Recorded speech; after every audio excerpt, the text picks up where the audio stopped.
नमस्कार, मैं डॉक्टर मनमोहन सेन, सह आचार्य संस्कृत, राजकीय महाविद्यालय बहरोड।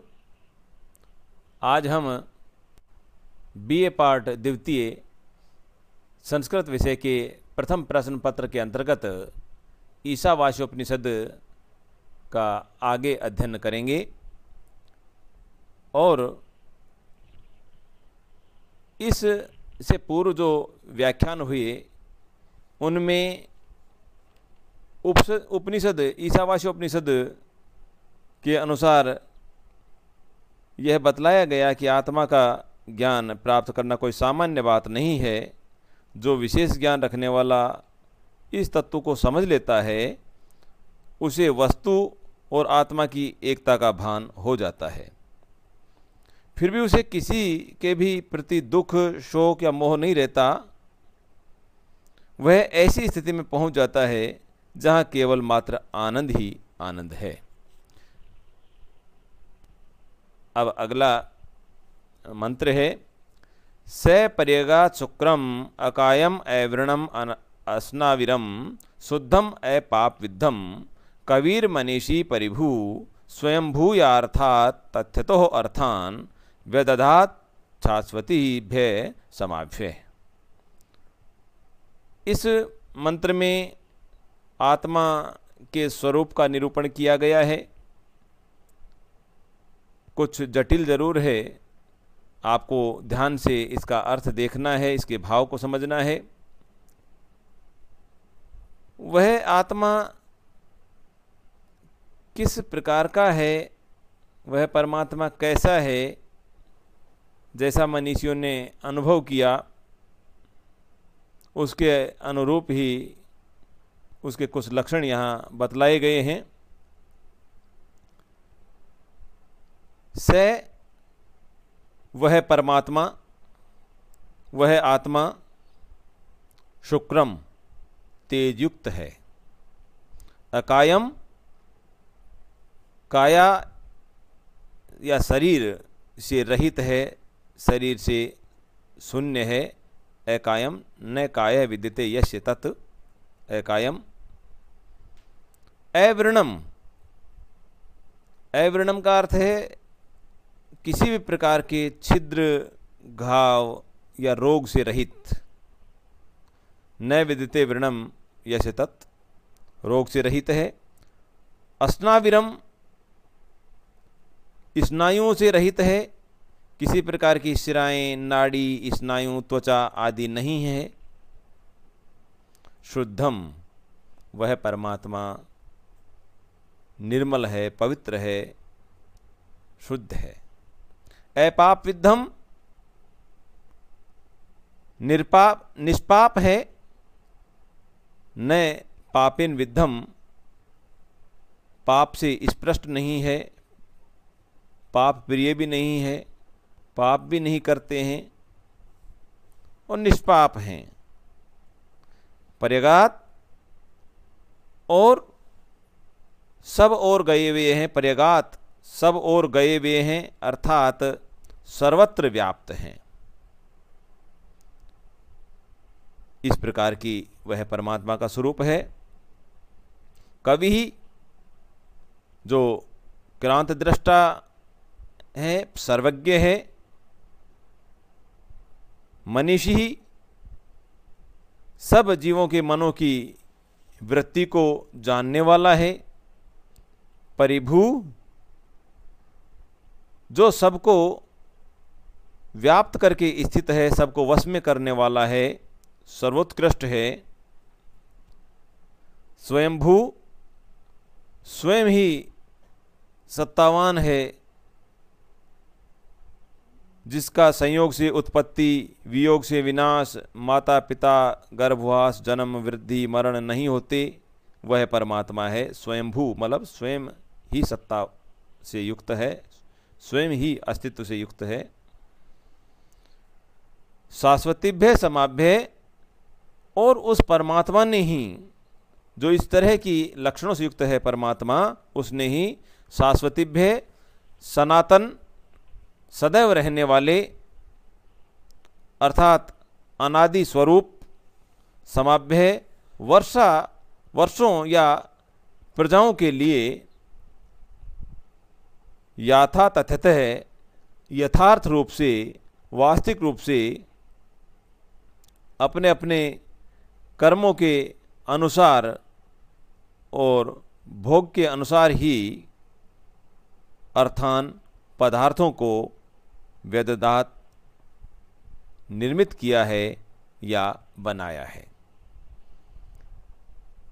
उस परमात्मा ने सनातन और अनादि स्वरूप जो प्रजा है उसके लिए यथार्थ रूप से यथातथ्य यथार्थ रूप से अपने अपने कर्मों और भोगों के अनुसार अर्थान व्यदधात पदार्थों को बनाया है। तो परमात्मा, वह परमात्मा कैसा है यह इसमें बतलाया गया है, इस मंत्र में बतलाया गया है। वह आकाश के समान सर्वव्यापक है, वह अग्नि के समान दीप्ति वाला है, प्रकाश वाला है, सूर्य के समान प्रकाश वाला है और धर्म अधर्म या किसी भी प्रकार के पाप पुण्य आदि से रहित है। एक बार पुनः देखिए, स वह परमात्मा शुक्रम तेजयुक्त है, प्रकाशयुक्त है, अकायम न कायम इति अकायम, शरीर से शून्य है, शरीर से रहित है, न स्थूल रूप में है, न सूक्ष्म रूप में है, न कारण रूप में है। अवर्णम, जो घाव रहित है, किसी प्रकार की क्षीणता जिसमें नहीं होती, जो कि किसी प्रकार का छिद्र नहीं होता, वो अवर्ण कहलाता है। रोग रहित हो तो अवर्णम अवर्ण। अस्नाविरम, जो किसी प्रकार की स्नायु मांस मज्जा त्वचा आदि से रहित है। शुद्धम, जो परम पवित्र है, निर्मल है। अपाप विद्धम, जो किसी भी प्रकार के दोष से या पाप से रहित है। पर्यगात, और वह परमात्मा सर्वत्र व्याप्त है, चारों ओर सर्वत्र सब ओर गया हुआ है। कभी मनीषी ही क्रांत दृष्टा बुद्धिमान, मनीषी ही सबके मन के भावों को या मन की वृत्तियों को जो जानने वाला है। परिभू, जो सबको वश में करने वाला है। सर्वोत्कृष्ट है, पापियों का तिरस्कार करने वाला है। स्वयंभू, स्वयं ही सत्तावान है, स्वयं ही अस्तित्ववान है। ऐसे उस परमात्मा ने शाश्वतिभ्य, सदैव रहने वाले, शाश्वत, सनातन, अनादि स्वरूप, समाभ्य, वर्षों के लिए या प्रजाओं के लिए यथा तथ्यतः अपने अपने कर्मों और भोगों के अनुसार अर्थान व्यदधात पदार्थों को निर्मित किया है या पदार्थों को बनाया है। यह इस मंत्र का अर्थ है। तो इसमें अगर प्रश्न पूछा जाए, छोटे प्रश्न भी हो सकते हैं, तो आत्मा और परमात्मा के स्वरूप के विषय में ईशावास्योपनिषद में क्या बतलाया गया है, तो आपको इन समस्त लक्षणों को लिखना होगा, बताना होगा। और इसकी व्याख्या आती है तो व्याख्या में इसका अर्थ और भाव आपको बताना होगा। अगला मंत्र है अंधम तमय प्रविशन्ति ये अविद्याम उपासते ततो भूय इव ते तमो ये उ विद्यायाम रतः। संसार में मुक्ति के दो मार्ग हैं, ज्ञान मार्ग और कर्म मार्ग। ईशावास्यमिदं सर्वम, जो पहले ये प्रारंभ में मंत्र आया है, इस मंत्र में संपूर्ण ऐषणाओं के त्यागपूर्वक ज्ञान निष्ठा का वर्णन किया गया है। जो भी ये संसार में पदार्थ हैं वह ईश्वर से व्याप्त हैं। और एक मंत्र और आया कुर्वन्नेवेह कर्मणि, उसमें कर्म निष्ठा को बतलाया गया। तो एक ज्ञान निष्ठा और एक कर्म निष्ठा,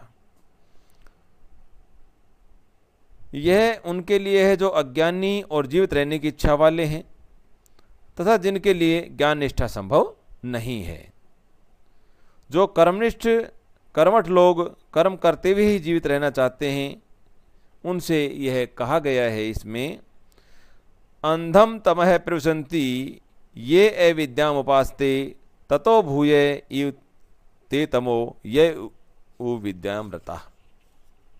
अर्थात ये अविद्याम उपासते, जो लोग अविद्याम उपासते अविद्या की उपासना करते हैं, अविद्या को ही भजते हैं, अविद्या को ही स्वीकार करते हैं, अंधम तमह प्रविशन्ति, वे लोग अंधम तमह घोर अंधकार में प्रविशन्ति प्रवेश करते हैं। उ ये विद्यायामृतः, उ और निश्चित रूप से ये जो लोग विद्यायामृता विद्या में निमग्न हैं, विद्या की ही उपासना करते हैं, ते इव वे मानो ततः भूय तमह, ततः उससे भी अधिक, भूय तमह उससे भी अधिक तमह अंधकार में प्रवेश करते हैं। अब ये बड़ी महत्वपूर्ण बात है, जो अविद्या की उपासना करते हैं वो घोर अंधकार में प्रवेश करते हैं, और जो विद्या की उपासना करते हैं वो उससे भी घोर अंधकार में प्रवेश करते हैं। थोड़ा समझने की आवश्यकता है। विद्या का अर्थ यहाँ अध्यात्म विद्या से है, अविद्या का अर्थ यहाँ सृष्टि विद्या या भौतिक विद्या से है। अध्यात्म विद्या या आत्म विद्या से निःश्रेयस की, मोक्ष की प्राप्ति होती है, और सृष्टि विद्या या भौतिक विद्या से अभ्युदय की प्राप्ति होती है। इसलिए परम कल्याण की प्राप्ति के लिए विद्या और अविद्या दोनों का ज्ञान समान रूप से होना आवश्यक है। यदि कोई एक ही में रत रहता है, एक में निमग्न रहता है और दूसरी की उपेक्षा करता है, उसकी अवनति निश्चित रूप से होती है। यही इस मंत्र में बतलाया गया है। तो अब आप समझ गए होंगे कि अविद्या की उपासना करते हैं वो घोर अंधकार में प्रवेश करते हैं, और जो विद्या की उपासना करते हैं वे उससे भी घोर अंधकार में प्रवेश करते। अर्थात कहने का तात्पर्य ये हुआ कि हमें दोनों का समान रूप से उपासना करनी चाहिए, दोनों का समान रूप से सेवन करना चाहिए। केवल कर्म और केवल ज्ञान, केवल कर्म के सेवन से भी मानव का हित संभव नहीं है, मानव की मुक्ति संभव नहीं है, और केवल ज्ञान से भी मानव की मुक्ति संभव नहीं है। जिस प्रकार से पहले कहा गया कि या बतलाया गया अन्य उपनिषदों में भी, भगवत गीता में भी, कि ये जो हमारा शरीर है, हालांकि ये नश्वर है, लेकिन इस शरीर के माध्यम से ही हमें निःश्रेयस की प्राप्ति होती है, हमारी आत्मा शुद्ध होती है। तो धर्म प्राप्ति का, ज्ञान प्राप्ति का जो प्रमुख साधन है वो शरीर है। हालांकि यह भी सत्य है कि शरीर नश्वर है, आत्मा शाश्वत है, लेकिन शरीर, इस शरीर के बिना, इस शरीर को स्वस्थ रखे बिना, इस शरीर को पुष्ट रखे बिना हमें ज्ञान की या कर्म, न तो हम ज्ञान सही तरीके से, ज्ञान की प्राप्ति कर पाते हैं सही तरीके से, और न ही हम अपना कर्म कोई निष्पन्न कर पाते हैं इस शरीर के बिना। इसलिए ये उसी प्रकार का मंत्र है कि मनुष्य की मुक्ति के लिए ज्ञान और कर्म दोनों की समान रूप से आवश्यकता है। एक की उपासना करने से घोर दुख की ही प्राप्ति होती है, यह इस मंत्र में बतलाया गया है। धन्यवाद।